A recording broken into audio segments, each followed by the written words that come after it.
Just વિચારો, કોઈ અદૃશ્ય થવાની ઘડિયાળ પહેરે અને પછી કહે કે મેં માસ્ક પણ લીધા છે, જેથી કોઈ આપણો ચહેરો ન ઓળખી શકે.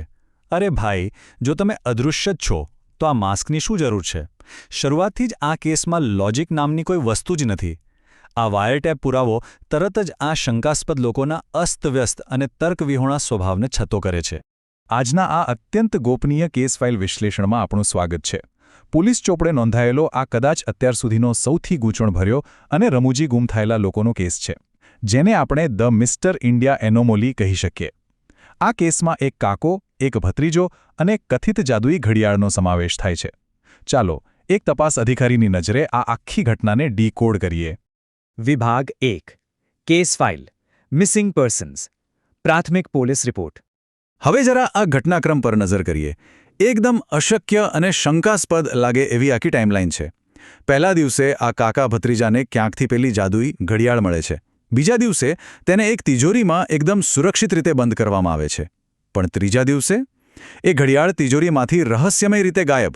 અને સૌથી મોટો ઝટકો તો ચોથા દિવસે લાગે છે, જ્યારે આ બંને કાકો અને ભત્રીજો જ ગામમાંથી અદૃશ્ય થઈ જાય છે. આ કોઈ વાહિયાત ફિલ્મની સ્ક્રિપ્ટ જેવું નથી લાગતું?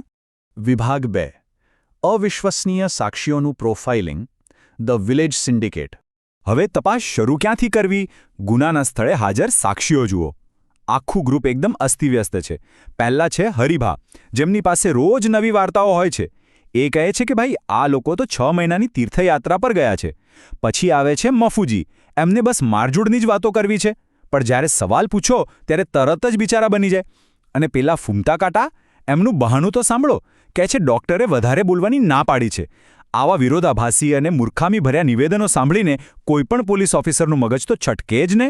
વિભાગ 3 પૂછપરછનો પર્દાફાશ મૂર્ખતાની જાળ. હવે તપાસ અધિકારી તરીકે સીધો સવાલ તો પૂછવો જ પડે.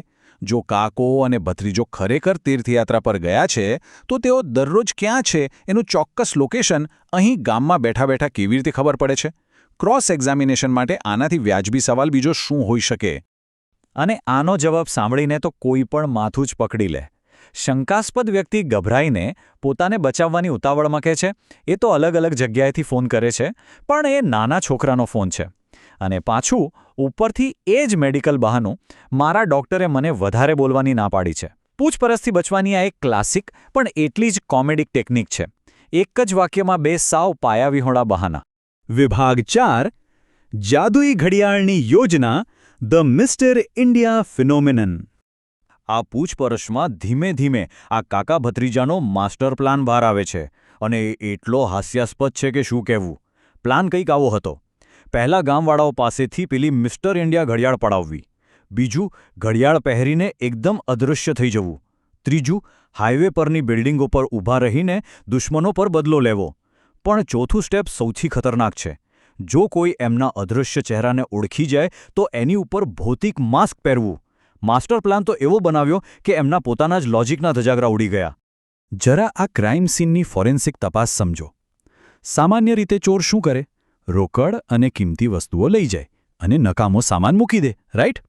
પણ આપણી આ વિલેજ હાઇસ્ટમાં તો લેવલ જ અલગ છે. ચોર લાખો રૂપિયાની રોકડ એમ જ અકબંધ છોડી દે છે. અને ચોરે છે શું? એક સાવ સસ્તી નકામી ઘડિયાળ. કેમ? કારણ કે એમને લાગે છે કે આનાથી અદૃશ્ય થઈ જવાશે. આર્થિક ફાયદો તો બાજુ પર રહ્યો. આ લોકો તો પૂરેપૂરા કોઈ ફેન્ટેસી વર્લ્ડમાં જ જીવે છે.